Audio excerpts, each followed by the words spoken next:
25th வந்து வேற கடவுளுக்குரிய பண்டிகைக்குரிய நாளா அது இருக்கு, அதனால கிறிஸ்மஸ் நாங்க கொண்டாடல அப்படின்னு சொல்லுவாங்க. Okay, that's fine. But if that's the logic that they were to follow, அதுதான் அவங்களுடைய லாஜிக்கா இருந்ததுன்னா, அப்படி பார்த்தா நீங்க மண்டேன்னு சொல்லக்கூடாது, சண்டேன்னு சொல்லக்கூடாது, டியூஸ்டேன்னு சொல்லக்கூடாது, வென்ஸ்டேன்னு சொல்லக்கூடாது, தேர்ஸ்டேன்னு சொல்லக்கூடாது. ஏன்னா எதுவுமே அது நம்ம கடவுளுக்குரிய பேர் கிடையாது. Sunday is for sun god, Monday is for moon god. இப்படி பார்த்தா வேதத்தின் அடிப்படையில் நியூ இயரே கிடையாது. January is the Roman god for a new beginning and we are celebrating that. கிறிஸ்து பிறப்பை கொண்டாடக்கூடாதுன்னா அப்புறம் தூதர்கள் எதுக்கு பாட்டு பாடினாங்க? கர்த்தத்துவம் அவர் தோளின் மேலே, அவரின் நாமம் அதிசயமே, அவரின் நாமம் அதிசயமே. And what are we celebrating? நாம் எதை கொண்டாடுகிறோம்? நமக்காக தேவாதி தேவனே குழந்தையாய் பிறந்தார் என்பதையே கொண்டாடுகிறோம். அநேக மனிதர்கள் தங்களை தெய்வர்கள் என்று சொல்லிக் கொண்டார்கள். ஆனா ஒரே ஒரு தெய்வம் தான் தன்னை பாவ மனிதன் என்று சொன்னார்.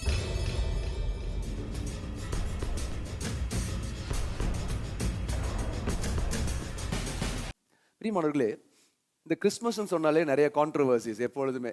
இதை கொண்டாடலாமா, கொண்டாடக்கூடாதா, சபை கொண்டாடலாமா, ஆவிக்குரியவர்கள் கொண்டாடலாமா, கொண்டாடக்கூடாதா. நான் காலேஜ் படிக்கும்போது எங்க வீட்டு பக்கத்துல ஒரு குரூப் பீப்புள் இருந்தாங்க. அவங்க வந்து எங்க அம்மாட்ட ஒரே வாதாடினாங்க, எங்ககிட்ட வந்து வாதாடினாங்க. என்ன வாதாடினாங்கன்னா, கிறிஸ்மஸ் வந்து 25ஆம் தேதியே கிடையாதான். அதுக்கு சில வேத ஆதாரங்களோட வந்து எங்கள்கிட்ட சொன்னாங்க. கிறிஸ்மஸ் வந்து 25th கிடையாது. அது சரி, எப்போதான்? அது ஏப்ரல் மாதம் இருக்கு. ஓ சரி. அப்புறம் கொஞ்ச நாள் கழிச்சு வந்து சொன்னாங்க, இது ஏப்ரல் மாதத்துலேயும் கிடையாது, இது எப்பனே யாருக்குமே தெரியாது. யாருக்கும் தெரியாதனால தான் டிசம்பர் 25th கொண்டாடுறோம். எங்கேயுமே வேதத்தில் இல்லை, எல்லாம் ஒரு பொதுவாக 25th. அப்புறம் இன்னும் கொஞ்ச நாள் கழிச்சு சொன்னாங்க, 25th வந்து அது வேற ஒரு பண்டிகை, அது ஒரு ஃபெஸ்டிவல், அது ஒரு கிரேக்க ஃபெஸ்டிவல், ரோமன் ஃபெஸ்டிவல், அதை நம்ம கொண்டாடக்கூடாது. ஸோ அல்டிமேட்லி கடைசியாக நீங்கள் பார்க்கும்போது இந்த கிறிஸ்மஸை சுற்றி இவ்வளவு போராட்டங்கள். சரி, நான் வந்து ஒரு கவுண்டர் கொஸ்டின் கொடுக்குறேன். சப்போஸ் ஜீசஸ் கிரைஸ்ட் 25th பிறக்கலன்னு எல்லாத்துக்கும், இல்லை பிறந்தாரா பிறக்கலையான்னு தெரியாது, ஆனால் அந்த வருஷத்தில் என்னைக்காவது ஒரு நாள் கண்டிப்பாக பிறந்திருப்பார். அதை நாம் கொண்டாடுவதில் தவறு ஒன்றும் இல்லை என்று வேத வசனத்தில் ஒரே ஒரு வசனம் நம்ம வாசிப்போம். ரோமரின் புஸ்தகம் 14:5-6. அன்றியும் ஒருவன் ஒரு நாளை மற்றொரு நாளிலும் விசேஷமாக எண்ணுகிறான். எண்ணலாமா, எண்ணக்கூடாதா? எண்ணலாம். இப்ப சிலர் வந்து இதை விசேஷமா இல்லைன்னு கருதுறாங்க. ஓகே, சிலர் அதை விசேஷமா கருதுறாங்க. That's also fine. வேறொருவன் எல்லா நாட்களையும் சரியாக எண்ணுகிறான். கரெக்ட். சில பேர் என்ன சொல்றாங்க, கிறிஸ்மஸ்லாம் ஒண்ணு கிடையாது, எல்லாமே ஒண்ணுதான், அவர் நம்ம இருதயத்துல என்னைக்கு பிறக்கிறாரோ அன்னைக்கு தான் கிறிஸ்மஸ்ன்னு சொல்றாங்க. That's also fine. அவனவன் தன் மனதிலே முழு நிச்சயத்தை உடையவனாய் இருக்க கடவன். கொண்டாடினா முழு நிச்சயத்தோடு கொண்டாடுவோம். கொண்டாடக்கூடாதுன்னு நீங்க தீர்மானிச்சீங்கன்னா முழு நிச்சயத்தோடு எல்லா நாளும் எனக்கு கிறிஸ்மஸ் தான் என்று சொல்லி நீங்கள் கொண்டாடாமல் இருக்கலாம். அது எந்த பிரச்சனையும் கிடையாது. So the problem rises. எப்ப பிரச்சனை வருதுன்னா, கொண்டாடுகிறவர்களை கொண்டாடாதவர்கள் பார்த்து நீ கொண்டாடக்கூடாதுன்னு சொல்லும் போதுதான் பிரச்சனை. நாட்களை விசேஷித்துக் கொள்ளுகிறவன் கர்த்தருக்கென்று விசேஷித்துக் கொள்ளுகிறான். கர்த்தருக்கென்று விசேஷித்துக் கொள்ளுகிறான். நாட்களை விசேஷித்துக் கொள்ளாதவன் கர்த்தருக்கென்று விசேஷித்துக் கொள்ளாதவன். சிலர் ஏன் வந்து கிறிஸ்மஸ் இல்லைன்னு சொல்றாங்க தெரியுமா? அவங்க கடவுளை நம்பாம கிடையாது, அவர்கள் கர்த்தருக்கென்று அதை விசேஷித்து கொள்ளாமல் இருக்கிறார்கள். நம்ம ஏன் தெரியுமா கிறிஸ்மஸ் கொண்டாடுறோம்? அதே கர்த்தருக்காக விசேஷித்த நாளாக அதை நாம் கொண்டாடுகிறோம். சிலர் ஈஸ்டரை கொண்டாட மாட்டாங்க. ஏன்?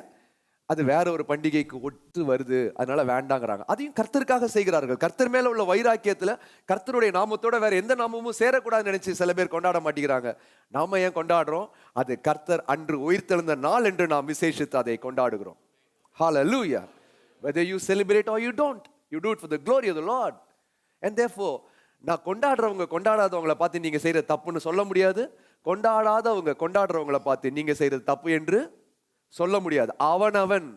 அவனவன் கர்த்தருக்கென்று அதை விசேஷித்து கொள்வானாக, இல்ல கர்த்தருக்கென்று அதை விசேஷித்து கொள்ளாமல் இருப்பானாக. 25th வந்து வேற கடவுளுக்குரிய பண்டிகைக்குரிய நாளா அது இருக்கு, அதனால கிறிஸ்மஸ் நாங்க கொண்டாடல அப்படின்னு சொல்லுவாங்க. Okay, that's fine. But if that's the logic that they were to follow, அதுதான் அவங்களுடைய லாஜிக்கா இருந்ததுன்னா அப்படி பார்த்தா நீங்க மண்டேன்னு சொல்லக்கூடாது, சண்டேன்னு சொல்லக்கூடாது, டியூஸ்டேன்னு சொல்லக்கூடாது, வென்ஸ்டேன்னு சொல்லக்கூடாது, தேர்ஸ்டேன்னு சொல்லக்கூடாது. ஏன்னா எதுவுமே அது நம்ம கடவுளுக்குரிய பேர் கிடையாது. Sunday is for sun god, Monday is for moon god, Wednesday வந்து Mars, Saturday, you all know that. அதே போல ஜான்வரியில இருந்து ஆகஸ்ட் வரைக்கும் எதுவுமே நம்ம கடவுள் பேர் கிடையாது. எல்லாம் ரோமன் காட்ஸோடைய பேர்ல வைக்கப்பட்ட பெயர்கள். And you follow that. அப்படி பார்த்தா வேதத்தின் அடிப்படையில் நியூ இயரே கிடையாது. January 1st is not the new year. ஏன்னா அவர் சொல்ற நீ எகிப்தில இருந்து என்னைக்கு வெளியே வந்தியோ அன்னைக்கு தான் உனக்கு புது வருஷம். அது எப்போ வருது? சம்வேர் நம்ம தமிழர்கள் கொண்டாடுற அந்த சித்திரையில தான் வருது. அன்னைக்கு யாராச்சும் கொண்டாடுறோமா? கொண்டாட மாட்டோம். சரி, ஜனவரி என்னன்னு நினைக்கிறீங்க? January is the Roman god for a new beginning, and we are celebrating that. The problem is, அப்படி பார்த்தா நியூ இயர் கொண்டாட கூடாது. நம்ம கேலண்டரே ரோமன் கேலண்டர் தான். Are you all with me? அப்படி தப்புன்னு பார்த்தா எல்லாம் தப்பு. எந்த ஃபெஸ்டிவலா கூட இருக்கட்டும், அதுல நான் கர்த்தரை கொண்டாடுகிறேன், அப்ப அது பிரச்சனை கிடையாது. அப்படி பார்த்தா எல்லா ஃபெஸ்டிவல்லையும் லைட் ஏத்துவாங்க, தீபம் ஏத்துவாங்க. முத ஆதியாகமத்தில் வெளிச்சம் உண்டாவதாக என்று சொல்லப்பட்டிருக்கு. Just because it comes under some other festival, வேற ஒரு ஃபெஸ்டிவல்ல வரதுனால அந்த ஆதியாகமத்தில் இருக்க முத வசனத்தை எடுத்துடலாமா? வெளிச்சம் உண்டாவதாக என்கின்ற வசனத்தை எடுத்து விடலாமா? கூடாதே. ஒருவன் நாட்களை விசேஷித்துக் கொண்டால் அது கர்த்தருக்காக அவன் விசேஷித்துக் கொள்ளட்டும். ஒருவன் நாட்களை விசேஷியாமல் எல்லா நாட்களையும் ஒரே மாதிரி அவன் பார்த்தானா அவன் கர்த்தருக்காக அதை செய்ய கடவுள். But they should not come up with a completely a different logic. இந்த லாஜிக்ல வரக்கூடாது. ஏன்னா நான் யூடியூப்ல நிறைய பார்க்குறேன், ஈஸ்டர் வந்து கொண்டாடக்கூடாது ஏன்னா அது வந்து வேற ஒரு கடவுளுடைய. If that's the logic, you should not follow the week. You should not follow the days. You should not follow the calendar. The calendar எதுவும் ஃபாலோ பண்ணக்கூடாது. And we all do that. Yeah? We don't do with the intention of glorifying such and such God or goddesses. When that's the case, it's all fine. இதை விட கிறிஸ்து பிறந்ததெல்லாம் நம்ம கொண்டாடவே கூடாது அப்படின்னு. அப்ப எதை கொண்டாடணும்? அவர் நமக்காக மரிச்சது தான் கொண்டாடணும். அப்படியா? கொண்டாடுறீங்களா? குட் ஃப்ரைடேவாது? அது குட் ஃப்ரைடே அன்னைக்கே வரல. என்னடா எதுக்கு எடுத்தாலும் எல்லா பக்கமும் கோல் போட்டா எப்படி? சரி, ஈஸ்டர் அதுவும் கிடையாது. சரி, இப்போ we don't argue with such people. But for the men of God, தேவ சபைக்கு இதை நாங்கள் அறிவிக்கிறோம். இன்னொன்னு, கிறிஸ்து பிறப்பை கொண்டாடக்கூடாதுன்னா அப்புறம் தூதர்கள் எதுக்கு பாட்டு பாடினாங்க? சொல்லுங்க. கிறிஸ்து பிறந்ததை கொண்டாடக்கூடாதுன்னா எதுக்கு அவர் குழந்தையா பிறக்கணும்? டைரக்டாவே 30 வயசுல இறங்கி இருக்க வேண்டியதானே? ஏன்னா ஆபிரகாம் வந்து வெயில்ல வந்து நிற்கும் போது 3 புருஷர்கள் வந்தாங்க, பிறந்தா வளர்ந்து வந்தாங்க. டைரக்டா 3 புருஷர்கள் வந்தாங்க தானே? அது போல இயேசு கிறிஸ்து வந்திருக்கலாம். If a child is born, it's always happy. ஒரு குழந்தை பிறந்துச்சுன்னா சந்தோஷம் தானே? ஆமாவா? அது கடவுளே குழந்தையா பிறந்தா இன்னும் சந்தோஷமா இல்லையா? ஜி, நமக்கொரு பாலகன் பிறந்தாரே, நமக்கொரு குமாரன் கொடுக்கப்பட்டார். நமக்கொரு பாலகன் பிறந்தாரே, நமக்கொரு குமாரன் கொடுக்கப்பட்டார். கர்த்தத்துவம் அவர் தோளின் மேலே, அவரின் நாமம் அதிசயமே, அவரின் நாமம் அதிசயமே. And what are we celebrating? நாம் எதை கொண்டாடுகிறோம்? நமக்காக தேவாதி தேவனே குழந்தையாய் பிறந்தார் என்பதையே கொண்டாடுகிறோம். ஹalleluya. நம்ம வீட்ல ஒரு குழந்தை பிறந்துருச்சுன்னா அக்கம் பக்கத்துல எல்லாத்தையும் கூப்பிடுவாங்க. அவங்க வீட்ல துக்கம் இருக்கா அதெல்லாம் கவலைப்பட மாட்டேங்க. என் வீட்ல ஒரு சந்தோஷம், ஒரு குழந்தை பிறந்திருக்கு, come let's all be party to that. நாங்க நம்புறோம், நம்ம எல்லாம் நம்புறோம், நமக்காகவே இயேசு கிறிஸ்து இந்த பூமியில் குழந்தையாய் அவதாரம் எடுத்து வந்தார். And that is why we celebrate. And that is why we celebrate. He's not just another child. He's not just a king. He's a King of kings, the Lord of all, and yet our Father.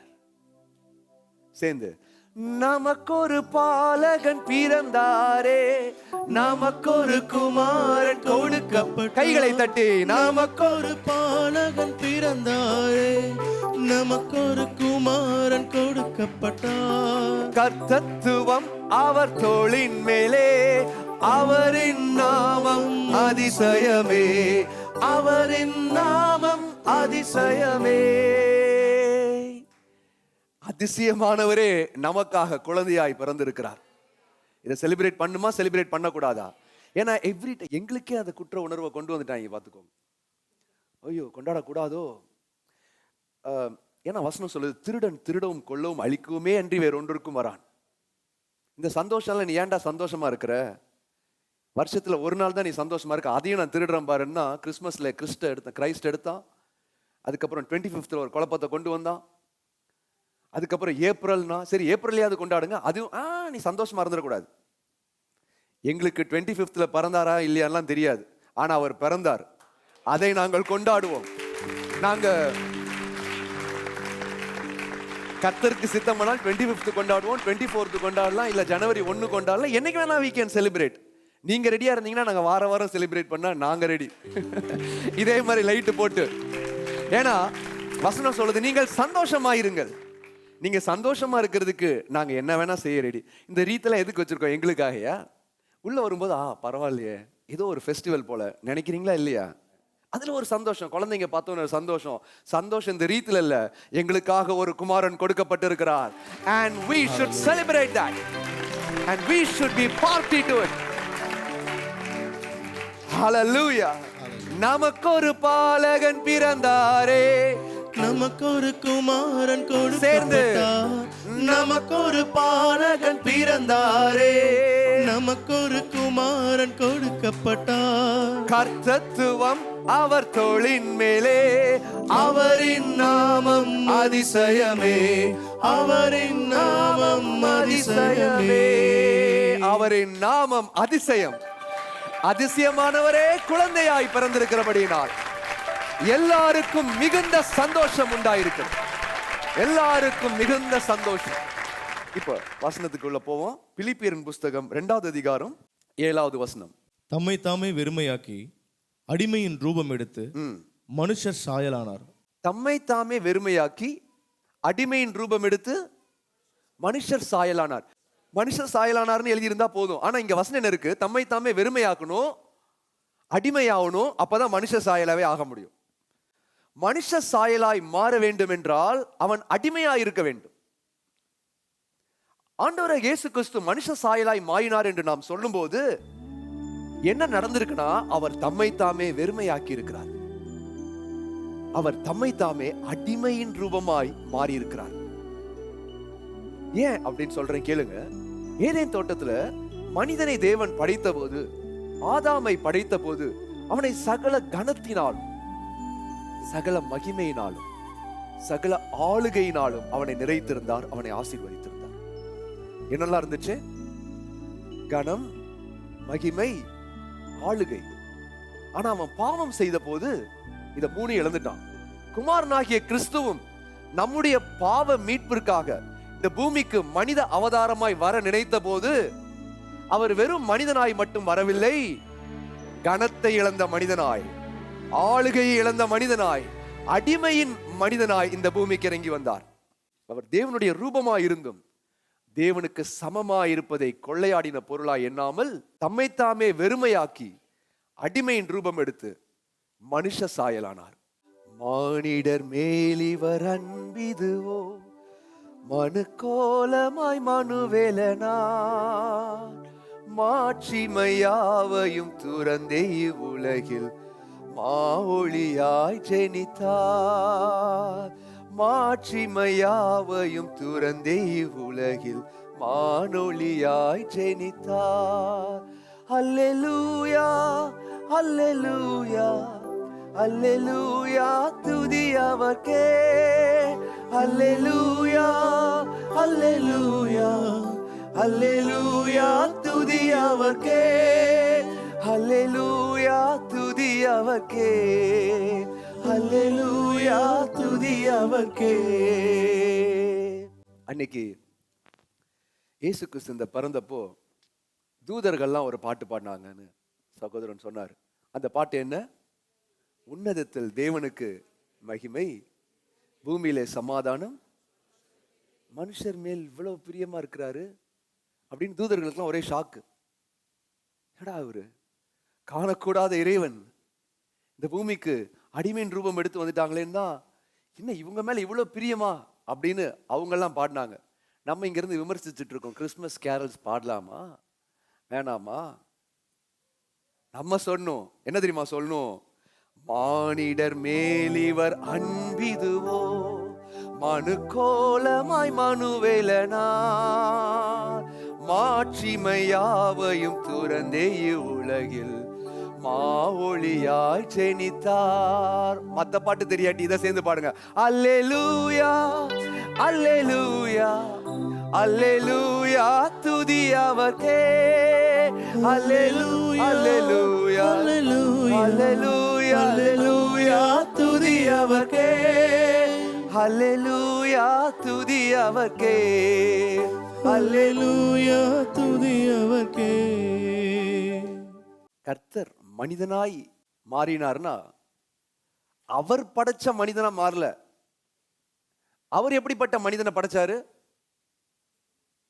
அவருடைய சாயலாய் படைத்தார். ஆனா ஆதாம் அதை என்ன பண்ணி வச்சாரு? கீழ்ப்படியினாம எல்லாத்தையும் இழந்து வெறுமையாய் ஒரு பாவ மனிதனாய் மரணத்திற்கு பாத்திரவானாய் ஒரு மனிதனை ஆதாம் ஏற்படுத்தி வச்சிருந்தான். அந்த மனிதனாகத்தான் இயேசு கிறிஸ்து இந்த பூமிக்கு வந்தார். ஹல்லேலூயா. ஆகவேதான் வேதம் சொல்லுது, அவர் அக்கிரமக்காரர்கள் ஒருவராய் எண்ணப்பட்டார். மனுஷனா பிறந்தா அக்கிரமக்காரர்கள் ஒருவரா. எல்லாரும் தங்களை கடவுள் என்று போற்றுவார்கள். கடவுள் மாதிரி இருக்க, தேவன மாதிரி வந்திருக்க, புண்ணியர்களுக்கெல்லாம் கடவுள் என்கின்ற பட்டம். அநேக மனிதர்கள் தங்களை தெய்வர்கள் என்று சொல்லிக் கொண்டார்கள். ஆனா ஒரே ஒரு தெய்வம் தான் தன்னை பாவ மனிதன் என்று சொன்னார். ரோமர் 8:3. அது எப்படி எனில் மாம்சத்தினாலே பலவீனமா இருந்த நியாயப்பிரமாணம் செய்யக்கூடாததை தேவனே செய்யும்படிக்கு தம்முடைய குமாரனை பாவ மாம்சத்தின் சாயலாகவும் பாவத்தை போக்கும் பலியாகவும் அனுப்பி மாம்சத்திலே பாவத்தை ஆக்கினைக்குள்ளாக தீர்த்தார். This is wonderful and this is incredible. அவர் சொல்றார், பாவ மாம்ச சரீரமாய் இந்த பூமிக்கு வந்தார். காணக்கூடாத இறைவன், பரிசுத்தர் பரிசுத்தர் என்று தூதர்கள் ஓயாமல் போற்றிக் கொண்டிருக்கிற தேவன், அவர் மனிதனாய் மட்டும் வரவில்லை, பாவ மாம்ச சரீரத்தோடு அவர் இந்த பூமிக்கு வந்தார். அப்படின்னு என்ன? பாவ பலிய சுமந்தே இந்த பூமிக்கு வந்தார். நம்மெல்லாம் நம்மளுடைய பிள்ளைகளுக்கு சொத்து பத்துகளை கொடுத்துட்டு போவோம். ஆனா நம்ம கடவுளுக்கு நம்ம என்ன தெரியுமா கொடுத்திருக்கோம்? அவர் நமக்கு ஆளுகையை கொடுத்தாரு, அவர் நமக்கு கனத்தை கொடுத்தாரு, அவர் நமக்கு மகிமையை கொடுத்தார். ஆனா கீழ்ப்படியாமை நிமித்தம் நம்ம அவருக்கு பாவ மாம்ச சரீரத்தை கிஃப்டா கொடுத்திருக்கிறோம். ஆனா அதை சந்தோஷமா அவர் ஏத்துக்கிட்டு இந்த பூமிக்கு வந்தார். அவர் இந்த பூமிக்கு நியாயாதிபதியாய் வரவில்லை. ஏய், ஏன் இந்த தப்ப பண்ற, ஏன் அப்படி பண்ற அப்படின்னு அவர் கேட்க வரல. அவர் இந்த பூமிக்கு எப்படி தெரியுமா வந்தாரு? நம்மை போல ஒருவராய், பாவ மாம்ச சரீரத்தை உடையவராய் இந்த பூமிக்கு வந்தார். சர்வத்தையும் படைத்தாண்ட சர்வ வல்லவர், சர்வத்தையும் படைத்தாண்ட சர்வ வல்லவர், இங்கு தாழ்மையுள்ள தாய்மடியில் தலை சாய்க்கலானார், இங்கு தாழ்மையுள்ள தாய்மடியில் தலை சாய்க்கலானார். குளிரும் பனியும் கொட்டிலே கோமகனும் தொட்டிலே, ஆராரோ ஆராரோ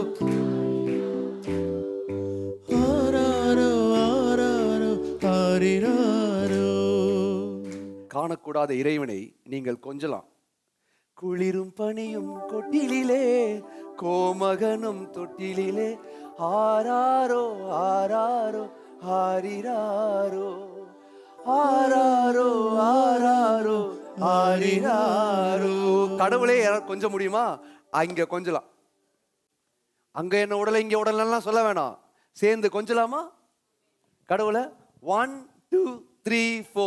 குளிரும் பனியும் கொட்டிலே கோமகனும் தொட்டிலே, ஆராரோ ஆராரோ ஆரிராரோ.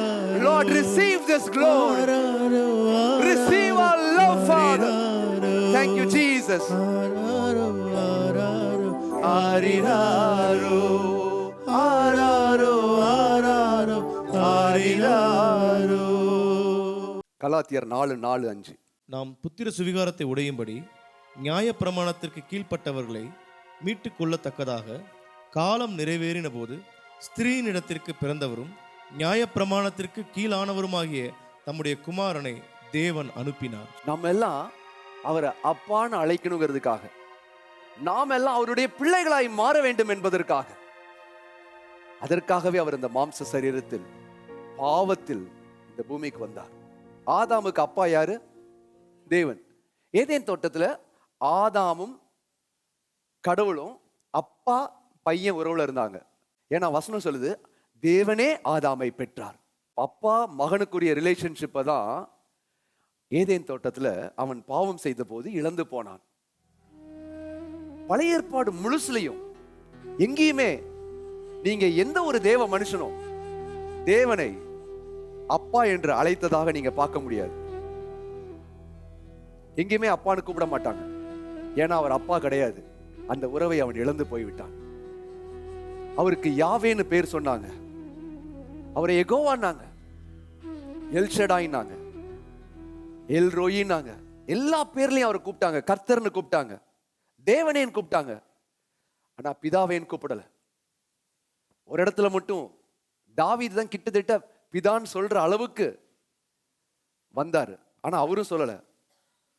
தாவீது தேவனை கண்மலைனாரு, கோட்டைனாரு, என் அடைக்கலம்னாரு.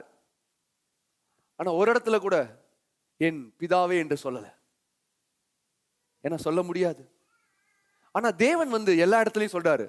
இஸ்ரவேலுக்கு நான் தான் தகப்பன்னு கடவுள் நிறைய இடத்துல சொன்னாரு. ஆனா எந்த இடத்துலயும் மனிதன் அவரை அப்பான்னு கூப்பிடவே இல்லை, கூப்பிட முடியல.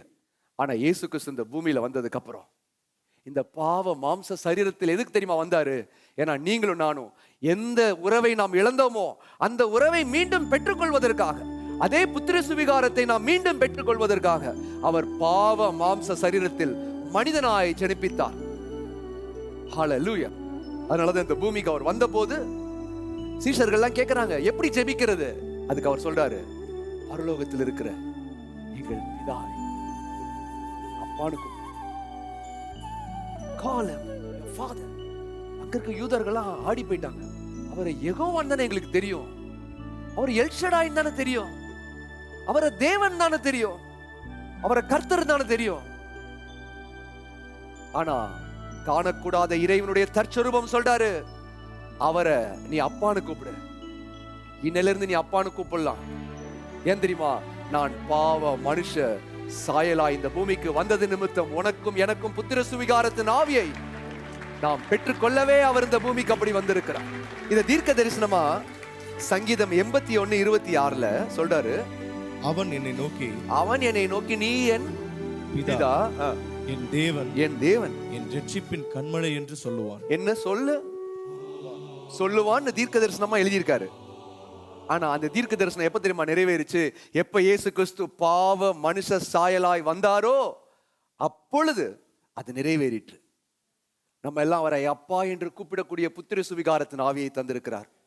நான் உங்களை கேட்கிறேன், எல்ஷடாய் பெருசா அப்பா பெருசா? எல்ஷடாய் தான் பெருசு. எல்ஷடாய்னா என்ன? நான் சர்வ வல்லவர். That's a big title. அது பெரிய பேரு. புதிய ஏற்பாட்டில் சொல்றாரு, இதெல்லாம் வேண்டாம், என்ன அப்பான்னு கூப்பிடுங்கிறார். ஏன் தெரியுமா? கர்த்தர் நம்மளோட கிட்டக்க வரதான் விரும்புறார், நம்மளோட அவர் உறவாட விரும்புகிறார்.